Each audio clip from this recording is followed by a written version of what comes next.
I will say, I want to point out how incredibly amazing this is. They called Mar Ukva, right? They said to the person who has the visage, the ziv, right? The Toar Panim, the appearance of Bar Bitya. Who's Bar Bitya? Who's Bar Bitya? Bar Bitya is Moshe Rabbeinu. So we'll say, I just want to point out something absolutely amazing, right? That's this week's parsha. That's this week's parsha. Besides the fact that there was no reasonable way that our shir, should have gotten to this Gemara, right? In time. I just want to point out how incredible is it on a 7.5-year cycle,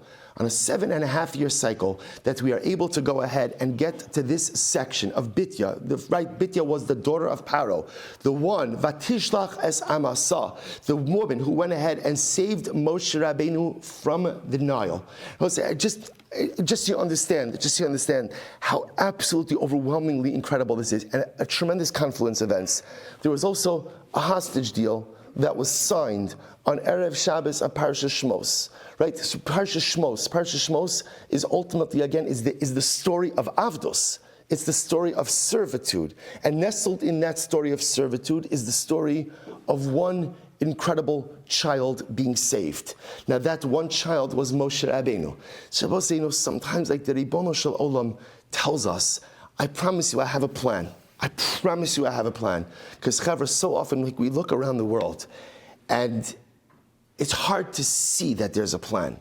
And it's hard to see that there's some greater machination that is at work. And it's hard to see how all the disparate pieces will somehow, someday, I know it's not going to happen today, but somehow, someday, will come together. And what the Ribono Shel Olam does is he leaves us like breadcrumbs. He kind of just puts things around.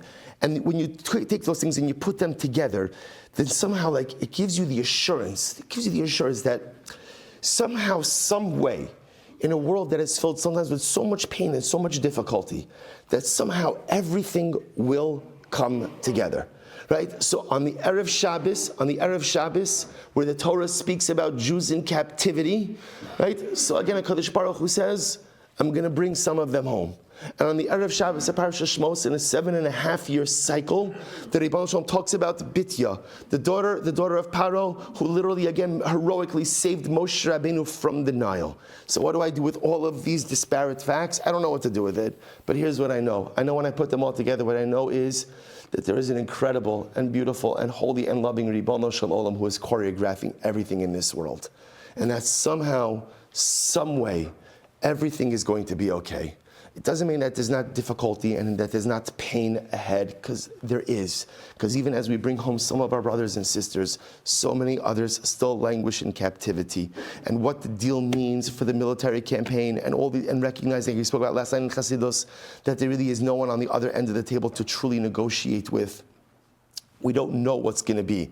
But what I do know is that Ribono Shel Olam is giving me breadcrumb after breadcrumb, kiss after kiss, hug after hug, and it reminds me that He is in control, that He is the awesome, holy, and spiritual choreographer, and that somehow, some way, halavai speedily in our days, all the pieces will drop perfectly into place.